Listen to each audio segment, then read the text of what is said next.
సంప్రదాయాలకు విలువనివ్వాలి.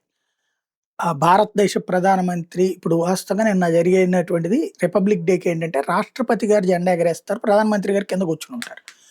ఆయన ఒక లైన్‌లో ఉంటే అవతల పక్కన లైన్‌లో లేదా అదే లైన్‌లో ప్రతిపక్ష నాయకులకు అవకాశం ఇవ్వడం కూడా బాధ్యత. ఇప్పుడు కాంగ్రెస్ పార్టీ తరపున ఆహ్, ప్రతిపక్ష నాయకుడు రాహుల్ గాంధీ. రాజ్యసభలో ప్రతిపక్ష నాయకుడు మల్లికార్జున ఖర్గే. వాళ్ళని ఫ్రంట్‌లోనే కూర్చోబెట్టడం అనేది బాధ్యత. కానీ వాళ్ళని మూడో లైన్‌లో సీట్లు కేటాయించారన్నటువంటిది కాంగ్రెస్ పార్టీ ఫోకస్ చేస్తుంది. అయితే బీజేపీ ఏం చెప్తుంది? మల్లికార్జున ఖర్గే వచ్చి వైస్ ప్రెసిడెంట్ రాధాకృష్ణ పక్కన కూర్చున్నారు అన్నటువంటి చెప్తోంది. అయితే బేసిక్‌గా అయితే మాత్రం ప్రభుత్వం క్రాస్ చెక్ చేసుకోవాలి. తప్పు జరిగుండొచ్చు.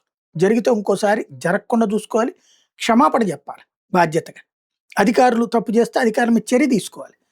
ప్రభుత్వమే తప్పు చేస్తే సిగ్గుపడాలి. ఖచ్చితంగా రాహుల్ గాంధీకి ప్రయారిటీ ఇవ్వాలా, మల్లికార్జున ఖర్గేకి ప్రయారిటీ ఇవ్వాలి. ఇదివరకు ప్రతిపక్ష స్థానంలో హోదా ఉండుండకపోవచ్చు. ఇప్పుడు ప్రతిపక్ష హోదా వచ్చింది.